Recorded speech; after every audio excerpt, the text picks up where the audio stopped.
Shalom teman-teman, dimanapun kalian semua berada, damai sejahtera Tuhan beserta dengan kalian semua. Dan semoga semua teman-teman berada dalam kondisi sehat.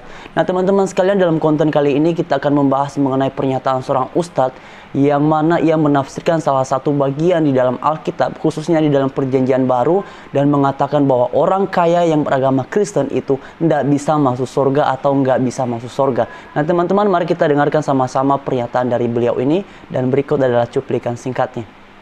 Digedekno kok. Ibu bapak, alhamdulillah penjaringan ini orang Islam. Andai kata penjaringan itu orang Kristen, kaya tidak masuk surga pak. Lu apa iya? Iya.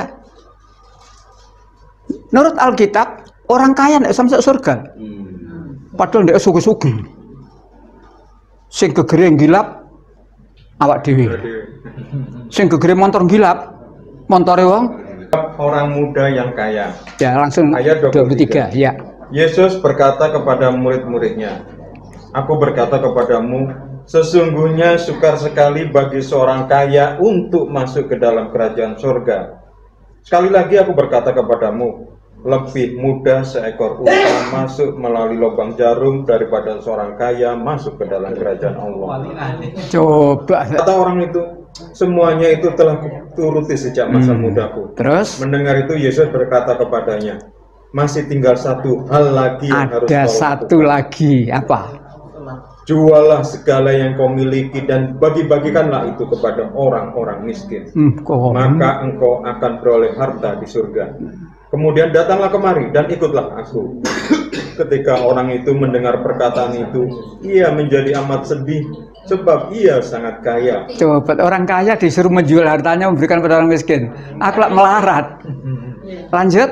Lalu Yesus memandang dia dan berkata, alangkah sukarnya orang yang beruang masuk ke dalam kerajaan Allah. Beruang ini maksudnya kaya. Beruang ya.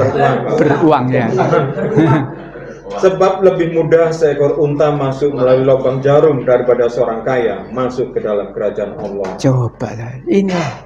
Jadi Nah teman-teman, demikianlah cuplikan singkat dari pernyataan Ustadz Taslim yang menafsirkan salah satu bagian di dalam Alkitab dan mengambil sebuah kesimpulan bahwa orang kaya yang beragama Kristen tidak bisa masuk ke dalam kerajaan sorga. Nah teman-teman, mengenai hal ini kalian bisa temukan di dalam kitab Matius pasal 19 ayat 16 sampai ke 26, juga di dalam kitab Markus pasal 10 ayat 17 sampai ke 27, dan bagian terakhirnya adalah di dalam kitab Lukas pasal 18 ayat 18 sampai ke 27. Nah teman-teman sekalian, perlu untuk diketahui bahwa konteks utama dalam teks ini, baik di dalam Matius, di dalam Markus, juga di dalam Lukas, konteks utamanya adalah Yesus sedang memberikan pengajaran tentang harta dan kerajaan Allah.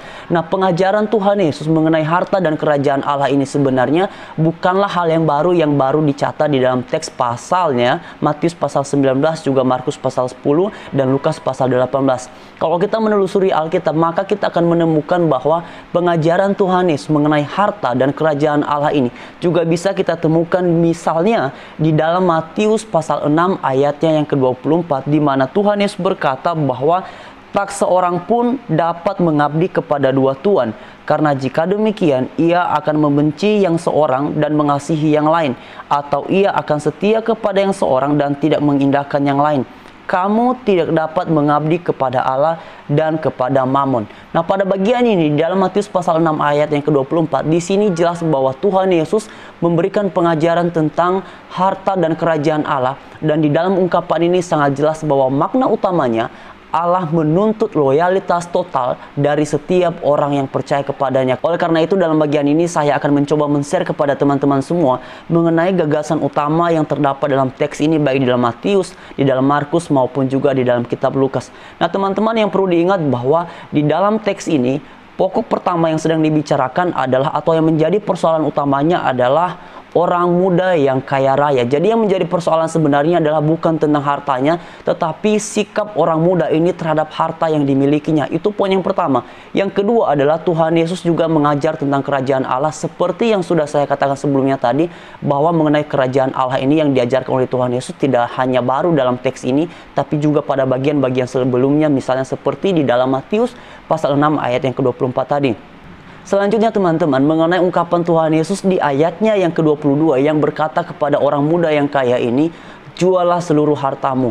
Nah teman-teman, bagian ini memang cukup membuat kaget para murid. Bahkan nanti di ayat-ayat selanjutnya mereka menjadi terheran dan mereka bertanya kepada Tuhan Yesus, kalau demikian siapakah yang dapat diselamatkan atau siapakah yang akan diselamatkan? Nah ini nanti akan kita bahas pada bagian selanjutnya. Tapi pada bagian ini, ayat yang ke-22 ini jelas bahwa ini adalah ungkapan yang bersifat ujian untuk menguji loyalitas dari orang muda yang kaya ini. Apakah sungguh-sungguh sebagaimana kesaksiannya sebelumnya bahwa ia benar-benar mengasihi Allah, sudah melakukan hukum-hukum yang sudah Allah perintahkan, dan juga mengasihi orang tuanya. Nah, untuk menguji tentang ungkapan tersebut, maka Tuhan Yesus mengatakan pada ayatnya yang ke-22, jualah seluruh hartamu. Sebab kalau memang benar bahwa seorang muda ini mutlak mengasihi Allah, maka tentu saja akan sangat mudah untuk dia bisa meninggalkan hartanya. Nah, ini memang tidak mudah, ini adalah pergumulan, dan karena itu nanti kita akan mengerti pada bagian selanjutnya bahwa pada akhirnya keselamatan itu tidak pernah didapati oleh manusia karena usahanya sendiri,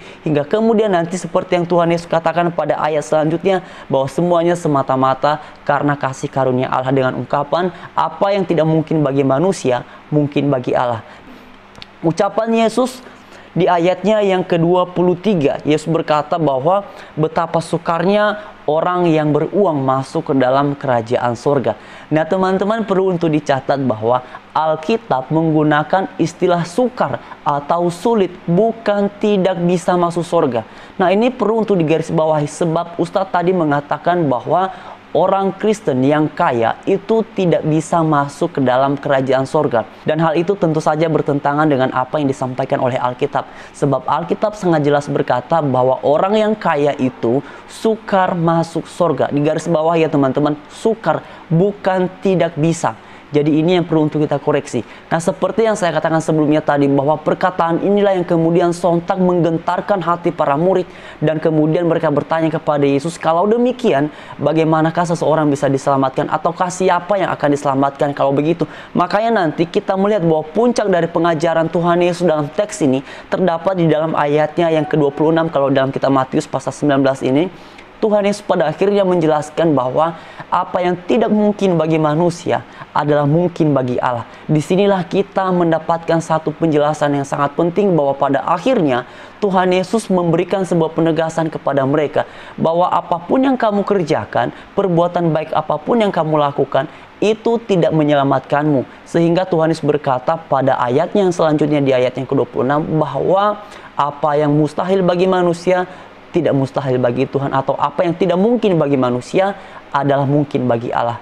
Oleh karena itu teman-teman, pada akhirnya kesimpulannya adalah orang kaya, dan mau sekaya apapun itu, kamu mau sekaya seperti Pak Hotman Paris atau beberapa artis lainnya atau beberapa orang-orang lainnya yang kaya raya dan beragama Kristen, silakan saja. Tetapi yang Tuhan kehendaki adalah jangan sampai harta kita cintai melebihi kita mencintai Tuhan. Yang Tuhan inginkan adalah silakan kamu kaya, silakan kita semua kaya, sebab berkat itu berasal juga daripada Tuhan. Tapi kecintaan, loyalitas kita kepada Tuhan adalah total dan tidak bisa dibandingkan atau tidak bisa disamakan dengan apapun yang ada di dunia ini. Silakan kita menikmati apa yang sudah Tuhan berikan, tetapi loyalitas utama kita ialah hanya kepada Tuhan saja, sebab Dialah sumber dari segala berkat, Dialah sumber dari segala apa yang kita miliki. Terima kasih teman-teman, damai sejahtera Tuhan beserta dengan kalian semua, dan Tuhan Yesus memberkati.